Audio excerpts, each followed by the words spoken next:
तो बच्चों चलिए प्रश्न को देखते हैं। एफ एक्स बराबर मापांक एक्स माइनस एक का प्रांत और परिसर ज्ञात कीजिए। तो हमें क्या करना है, यहाँ पे इस फलन का प्रांत और परिसर ज्ञात करना है। तो सबसे पहले हमने मुख्य अवधारणा लिखी। मुख्य अवधारणा क्या होगी, सबसे पहले यह देख लेते हैं। तो मुख्य अवधारणा के अनुसार जो प्रांत होता है वह किसको प्रदर्शित करता है, जो भी फलन में हम एक्स के मान रख सकते हैं उन्हें क्या बोलते हैं, प्रांत बोलते हैं। उसके समुच्चय को प्रांत बोलते हैं। तो देखिए सबसे पहले प्रांत क्या होता है, एक्स के मान जो एक्स के मानों का समुच्चय जिन्हें हम जिन्हें जिन्हें फलन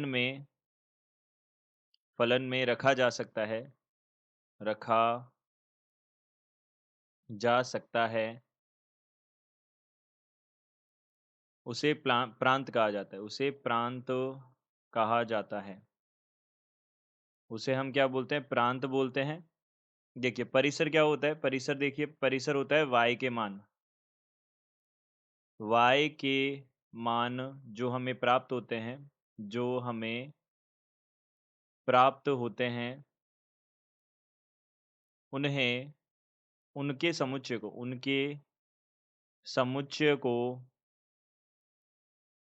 उनके समुच्चय को परिसर कहा जाता है। उनके समुच्चय को परिसर कहा जाता है, कहा जाता है।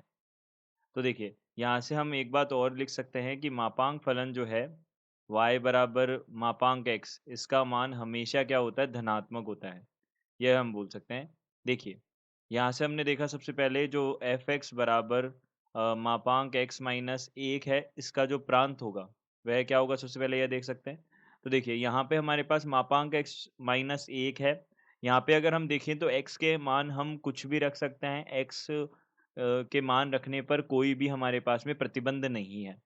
ऐसा कोई भी हम मान रख के देखेंगे एक्स का वास्तविक संख्याओं में, तो वह सारे मान इसमें हम रखे जा सकते हैं, क्योंकि यहाँ पे कोई भी ना तो कोई अनिर्धारित रूप बनेगा, ना ही कोई अपरिभाषित रूप बनेगा।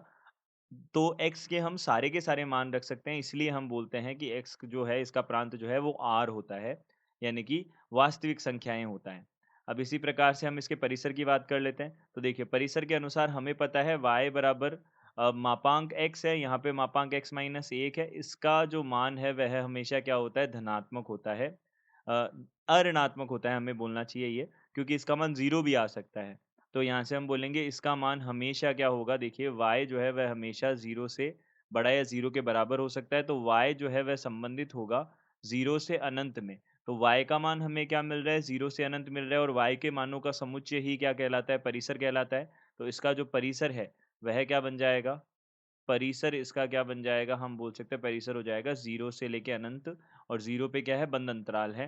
तो हम बोल सकते हैं यहाँ से दिए गए प्रश्न के उत्तर यह है। आशा करते हैं आपको समझ आया होगा। धन्यवाद।